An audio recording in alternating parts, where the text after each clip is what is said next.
আমাদের ভুলের কারণে আমাদের বাইকগুলো নষ্ট হয়ে যায়। সেটা কি কারণ?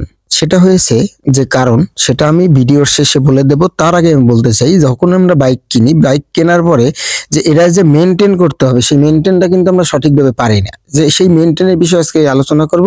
আমাদের পাশে থাকবেন এবং ফুল রিভিউটা দেখবেন। তাহলে কিন্তু আপনার অনেক কিছু বোঝার আছে এবং জানার আছে। আপনার বাইকটাকে লংজিভিটি দেওয়ার জন্যই আমি এই ভিডিওটা তৈরি করছি। যে অনেকজনে কিন্তু জানি না যে বাইকটি কিভাবে মেনটেন করব আর কতদিন পর পর সার্ভিস দিই। তাহলে চলুন দেখ। আসসালামু আলাইকুম বাইকার্স, কেমন আছেন? আলহামদুলিল্লাহ অনেক ভালো আছেন আশা করি। আমি Mohammad Tuhin bike servicing BD channel থেকে আজকে আপনাদের মাঝে আবারও নতুন একটা ভিডিও নিয়ে চলে আসলাম। আজকে আমি যেটা দেখাবো সেটা হচ্ছে একটা বাইক ভালো রাখার জন্য কি কি করা উচিত আর কি কি করা উচিত না, সেটাই কিন্তু আমি আজকে এই ভিডিওতে বলবো। তার আগে বলতে চাই, যদি আপনি আমার চ্যানেলে নতুন হয়ে থাকেন তাহলে অবশ্যই সাবস্ক্রাইব করবেন এবং পাশে থাকা বেল আইকনটি আরো বাজিয়ে রাখবেন নিত্য নতুন সুন্দর সুন্দর টিপস এবং ভিডিও পেতে।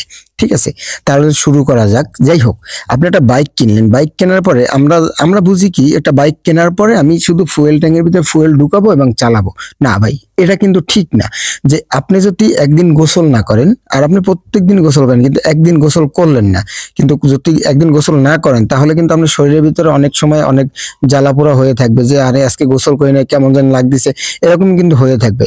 ঠিক আছে, বাইকটার ক্ষেত্রেও কিন্তু এরকমই আর কি, যে এটা একটু ডিফারেন্স। যে আপনি যদি বাইকটারে মেনটেন না করেন ঠিকঠাক ভাবে, ধরেন একটা বাইকটার ঘাড়ে সমস্যা হয়েছে, ঘাড়টা টানাটানি করতেছে, আপনি অলসতা দেখালেন যে না আজকে না কালকে যাবো, কালকে না পরশু যাবো, এরকম করতে করতে আপনি কিন্তু ওই ঘাড়টার মেলা প্রবলেম হয়ে গেল।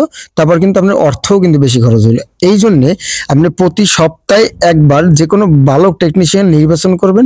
নির্বাচন করার পরে আপনি প্রতি সপ্তাহে একবার একটু বাইকটাকে চেক আপ দেওয়াবেন, আর প্রতি 3 মাস অন্তর অন্তর একটা সার্ভিস করাবেন।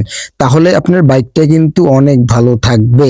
আর যদি বাইকটা ভালো রাখতে চান, তেলের মাইলেজ যদি সঠিকভাবে পেতে চান, আবার বাইকটাকে যদি আপনি ভালো রাখতে চান, যে আমার বছর শেষে যেন অর্থ বেশি খরচ না হয়, ঠিক আছে, আপনি 3 মাস অন্তর অন্তর একটা ছোটখাটো একটা সার্ভিস দিবেন। সার্ভিস দেওয়ার পরে তারপরে কিন্তু আপনার প্রতি 1 বছর পরে যে তারপর আপনি একটা মাস্টার সার্ভিস করবেন। তাহলে কিন্তু আপনার বাইকটা মানে অনেক লংজিভিটি পাবে, আপনি পার্টসও কিন্তু কম নষ্ট হবে। আর প্রতি সপ্তাহে তো একবার দেখাবেনি, ঠিক আছে, তাতে তো আর পয়সা নিবে না। যাই হোক, তারপরে যাইয়া আপনি যদি কোনো বিপদে পড়েন, যে আপনার একটা পার্টস আপনি ঠিক করতে পারেন না, আপনি একটা বড় ধরনের পার্টস আছে কিনতে হবে, যে এটা রিপেয়ারিং করতে পারতেছি না, কেউ অনেক জায়গায় গেছেন কিন্তু যদি কেউ রিপেয়ারিং না করতে পারে, সেক্ষেত্রে আপনি আমার সাথে যোগাযোগ করতে পারেন।